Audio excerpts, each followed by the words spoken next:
you can't really get the correct one.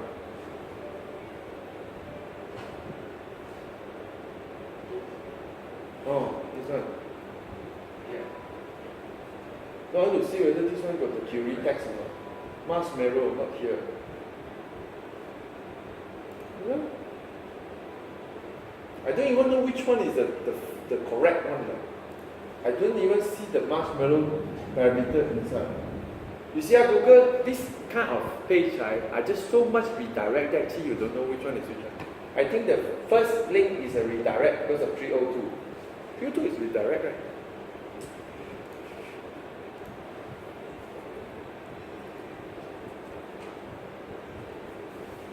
But by the way, if your app want to handle redirect, yourself, which means don't know what kind of server you talk to, the only way is not through library. Usually library just directly redirect directly and get the new response.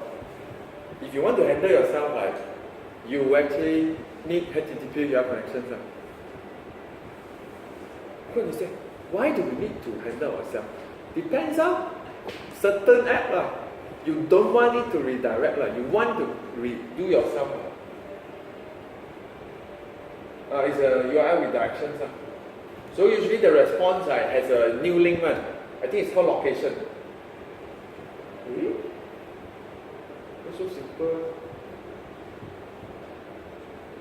What do you do? Okay, this is a redirect, This is not a redirect. Where's the Google? I don't want to bother. Never mind, we actually will. I can create my own also. Okay, so you want to do a HTTP post, They only need a few change. This one doesn't change. You still need a URL object. This one doesn't change. You still need a HTTP connection object. This is some of the. Actually, this is the only thing need importance. You need to set do output to true. Technically, there is also a method called set do input but default is true so that's why we don't bother which means you can read do input means can read set do output is to enable posting, means you can write to the connections so this one have to redo. This one is the most important Make sure this is called you want to HTTP post. After that, this one usually we do It just time out HTTP GET usually has a good time out already built in. Post actually they let you decide, so you please make sure you time out If not, actually you can start there for a few minutes because sometimes posting post a big thing can take some time Okay, so you will wait. But it's still optional This is optional but I sometimes set Okay, this one is the one actually opposite of this one. Remember this one? From the HTTP URL connection, you get input stream. Means you can read. If you want to write to it, you get an output stream. Exactly opposite This one is exactly opposite. Okay? In this case, I do the simplest form. Because I need to post all these parameters, You see, this is how parameters are being posted. Login equal to some login. This is a variable. Probably get it from edit text or something. This is also another variable. Get it from edit text also But usually when user is the one type, you have to encode Why? Because they type in some symbol or space, then you just crash Okay, so which means that space itself will become %20 Space becomes %20. What is that thing called here? Space is %20. Okay, I'm not coding Oh, this kind of table So which means that the table, this one. If you want to do a proper HTTP post, space has to be this one. You put a space in the string, it crashes. Okay? So because of that, let's say, I don't know maybe some of the form allow space because name, address all has space. So you have to be careful, right? Because user put in space and you don't bother, it end up crashing your app. Okay? Therefore, anything actually sent by user, you have to encode. Okay, this one actually can solve a lot of other problems also. Special symbol and all that all done. Okay? So encode already, so this will be equal to the login. So any second parameter you append with n. Notice I actually don't put all extra space, press also. N is the, what we call the append, n. Then you put password equal, you encode again. Okay? This is the data I want to send. So when you send this, you go, and if you do it, this is simple. Input reader is different. When you read, right, you actually don't know how long is it. That's why you need to have buffer and all that. Output, right, simple. The system also know how long is it. Just ask the data, call get bytes, become a byte array, can write directly. Because if you write directly, you need a byte array. If you want to write string, right, you need output stream writer. Similar to input stream reader. So you can create an output stream writer and go and write some string inside and so on. But why bother lah? You have your full data, just change it to byte array, write directly to the output stream, close the string, then end. You post already. But it's not complete.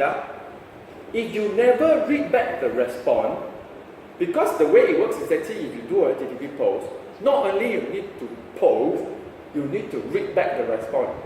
If you don't clear the response, it's not considered complete. It just hang there. So, which means that please continue doing the thing you did just now. Read out the response. Sometimes just a response of okay and all that.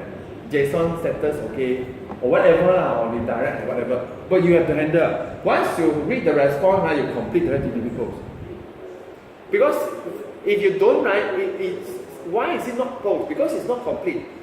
If your code, right, just end here, then you just end the async task. It doesn't end, it doesn't complete the post. The way HTTP post operation means you post, you have output stream, you close it, input stream also you need to finish and close it. Actually, I forget to tell need to close input stream. Good practice. After you read this, close the input stream. Forget, just should add here. Actually, should add here before your result also. Okay, so this is post. Okay, so now I think I have an example also. I think this one more complicated. What if I want to upload a photo, right? Why? Because when you upload a photo, then what you post, right, is slightly different. This one not sure work because it depends on the server also. This is an example of saving as a JPEG. Because to post on server, right, JPEG smaller. So you see, this is slightly different from just now. I have a bitmap, don't know from where, maybe from the camera. I create a byte array output stream, I compress it to a JPEG. But then since I have a byte array output stream, right, I can call to byte array, I get a byte array again. Same thing, you get a byte array, you can write to the output stream directly. This is also the same. I get a byte array, I also write to the output stream directly. You see, that's the only difference. The only difference is actually because this is an image, right? Actually this is not. This one I don't post it as an image. I post it as a multi-part form data. Means upload a file. This is upload a file. This technically is upload a file. Okay? So you see I also set timeout. This one's special. Because some of the server need to see this. But actually it's optional also. Request method is the one actually inside the header one, which is here. The request header. Where is my request? Okay, this is the response header. This is the request header. This one. If you don't put also can, but some server very particular, they need to see post here. So, because some server can also handle put and delete and all that, right? Post is clearer. They know, because outputs, even though you set do output equal to true, right? This one is compulsory. It can still be put or post. So some server can handle put and post. They want to see what is it. So you have to tell this is a post, okay? Please do handle it like a post. It's not a put or something. Put is also another operation with certain use. Delete also with certain use actually. It's called delete, right? Post, get, put, delete. Okay, this one you have to set. This is the request property. I think you can see here also. Request property. Not really, this one doesn't really have. It's not, this one doesn't have. Go back. Okay, so this one I have to tell is a multi-form form data.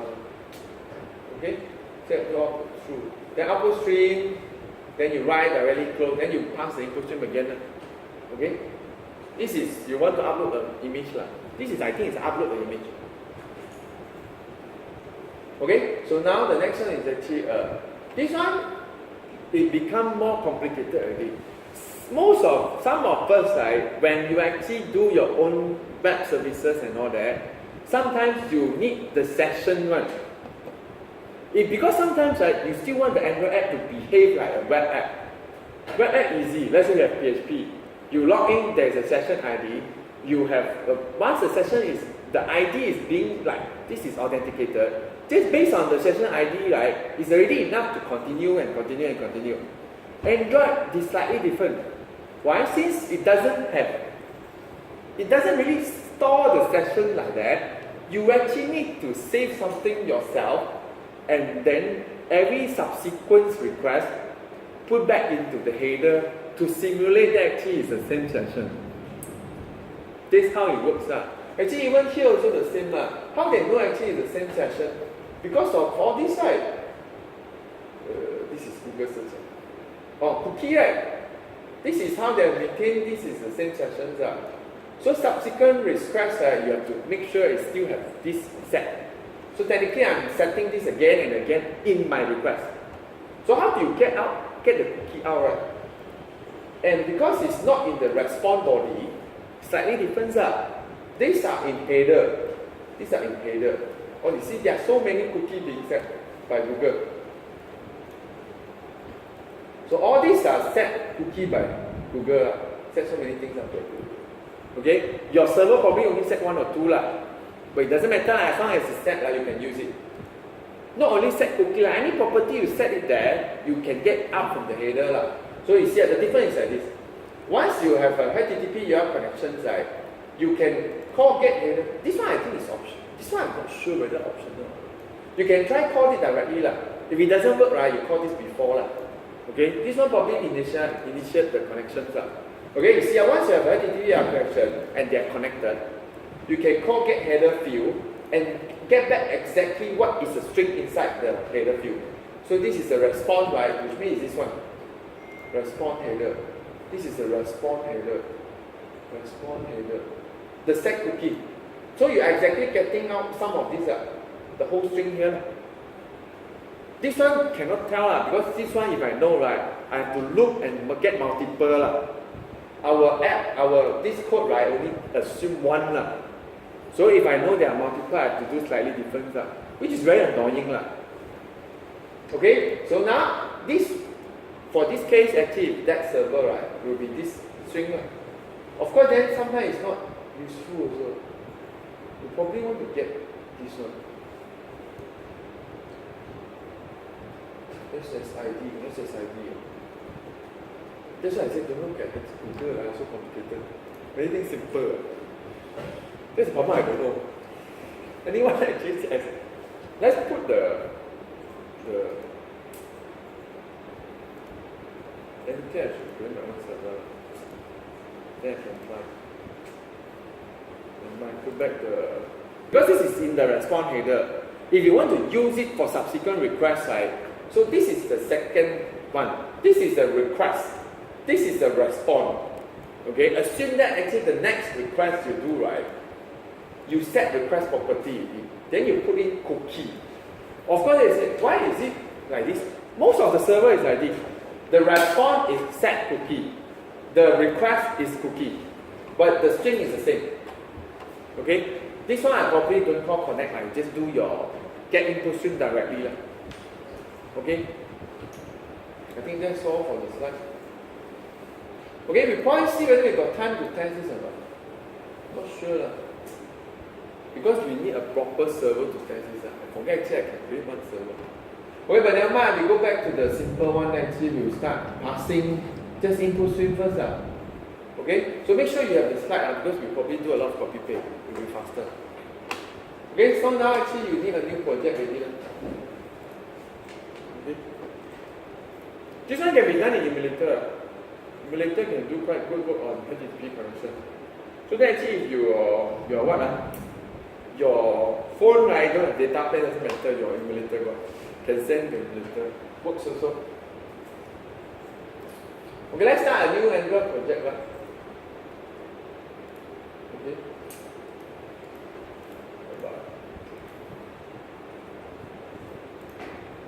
Oh, I cannot close the terminal one.